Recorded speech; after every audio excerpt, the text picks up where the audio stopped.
प्रिय भक्तजनों, आइए सुनते हैं सोमवार व्रत कथा एवं पूजन की विधि। सोमवार व्रत की पूजन की विधि। व्यक्ति को प्रातः स्नान करके शिव जी को जल और बेलपत्र चढ़ाना चाहिए तथा शिव और गौरी की पूजा करनी चाहिए। शिव पूजन के पश्चात सोमवार व्रत कथा सुननी चाहिए। केवल एक ही समय भोजन करना चाहिए। आइए सुनते हैं सोमवार व्रत की कथा। एक समय की बात है, किसी नगर में एक साहूकार रहता था। उसके घर में धन की कोई कमी नहीं थी, लेकिन उसकी कोई संतान नहीं थी। इस कारण वह बहुत दुखी था। पुत्र प्राप्ति के लिए वह प्रत्येक सोमवार व्रत रखता था और पूरी श्रद्धा से शिव मंदिर जाकर शिव और पार्वती जी की पूजा करता था।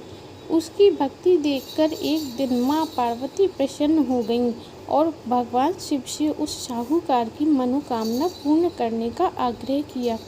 माता पार्वती के आग्रह पर शिव जी ने साहूकार को पुत्र प्राप्ति का वरदान दिया, लेकिन साथ ही यह भी कहा कि उसके बालक की आयु केवल 12 वर्ष होगी। साहूकार को ना तो इस बात की खुशी थी और ना ही दुख। वह पहले की भांति शिव जी की पूजा करता रहा। कुछ समय पश्चात साहूकार के घर में एक पुत्र का जन्म हुआ। जब वह बालक 11 वर्ष का हुआ तो उसे पढ़ने के लिए काशी भेज दिया गया।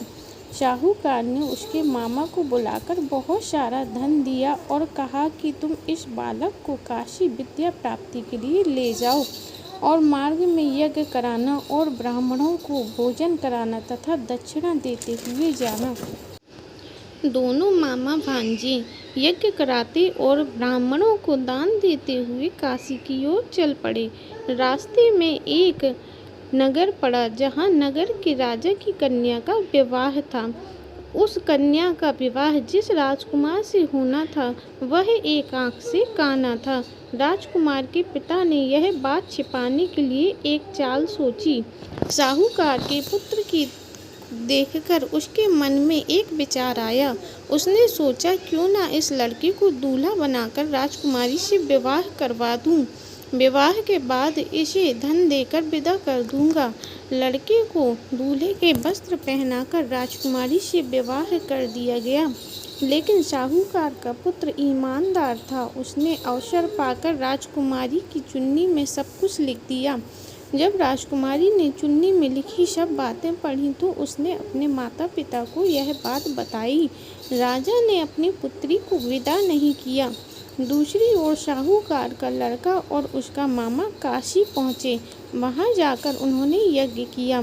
जिस दिन लड़के की आयु 12 वर्ष हुई उसी दिन यज्ञ रखा गया था।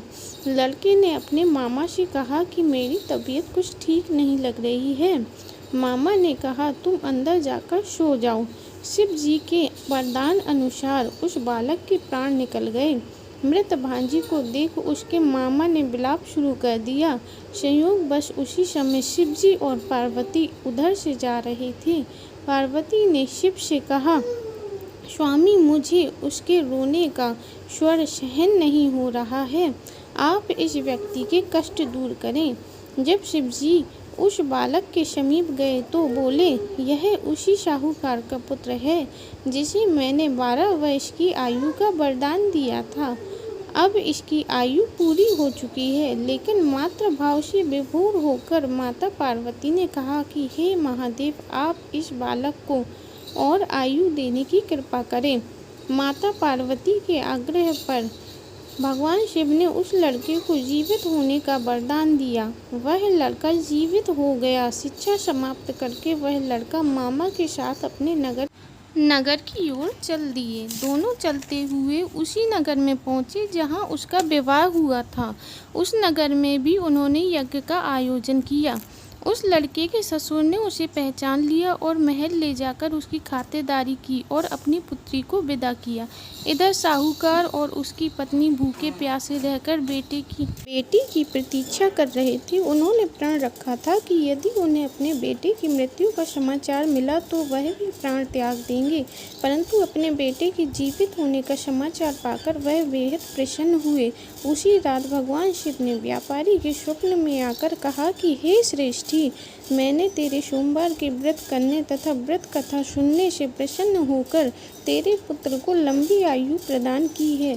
इसी प्रकार जो कोई सोमवार व्रत करता है तथा कथा को सुनता है और पढ़ता है, उसके सभी दुख दूर हो जाते हैं और सभी मनोकामनाएं पूर्ण होती हैं।